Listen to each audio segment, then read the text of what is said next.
Salam semua yang dikasihi oleh Tuhan kita Yesus Kristus. Hari ini hari Senin tanggal 7 April 2025.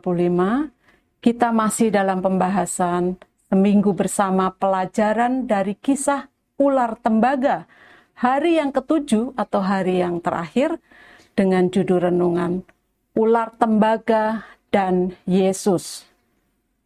Firman Tuhan kami ambil dari Injil Yohanes pasal yang ketiga, ayat yang ke-14 sampai dengan ayat yang ke-15, demikian firman Tuhan. Dan sama seperti Musa meninggikan ular di padang gurun, demikian juga anak manusia harus ditinggikan, supaya setiap orang yang percaya kepadanya beroleh hidup yang kekal.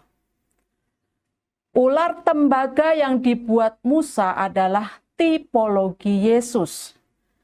Ada dua hal penting yang dijelaskan oleh Yesus di dalam Yohanes 3 ayat yang ke-14 sampai dengan ayat yang ke-15 berkaitan dengan tipologi ini. Pertama, meninggikan.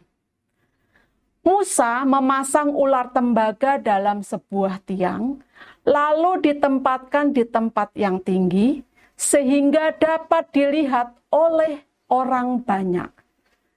Bagi Yesus, ditinggikan di sini merujuk pada saat dia disalibkan.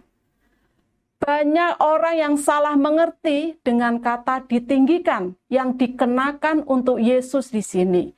Dipikir bahwa itu artinya dipuji. Tidak. Ditinggikan di sini artinya ditinggikan dari bumi, yaitu disalibkan. Salib merupakan metode eksekusi yang sengaja dibuat sangat keji. Namun Yesus menggunakan kata yang lebih lembut, yaitu ditinggikan.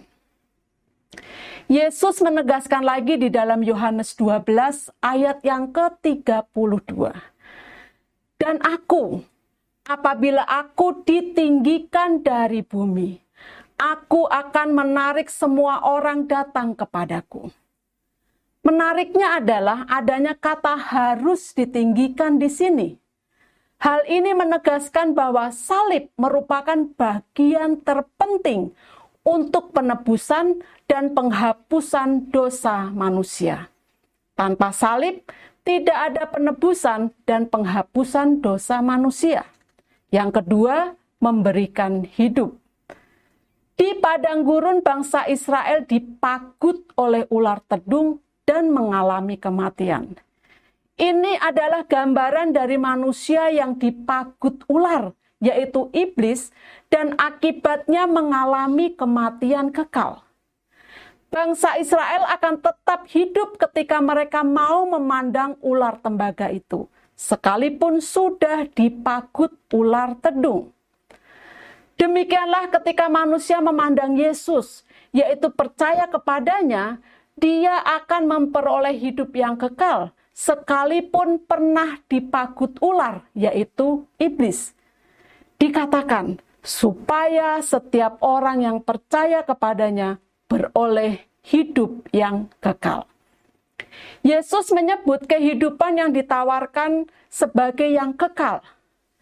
Kata Yunani aionios artinya abadi, tak berujung, selamanya, atau tak henti-hentinya.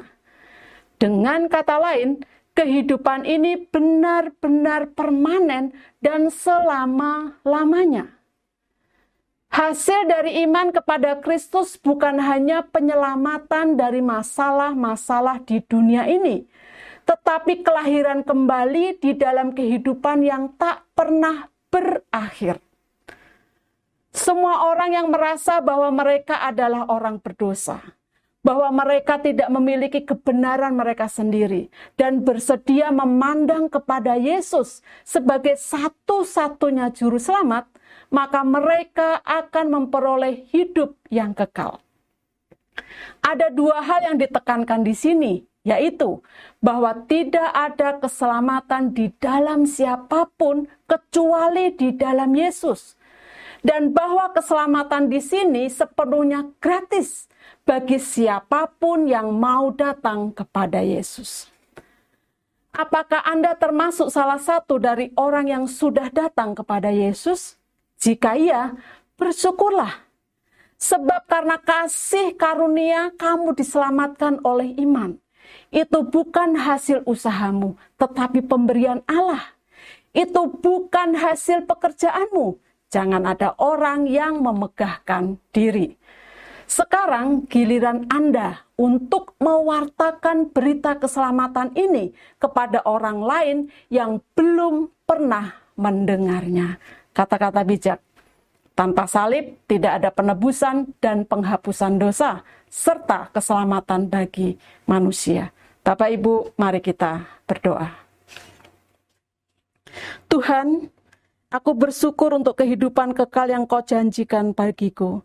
Beriku keberanian dan kemampuan untuk memberitakan Injil kepada orang lain. Dalam nama Tuhan Yesus aku berdoa dan bersyukur. Amin. Tuhan Yesus memberkati kita semua. Amin.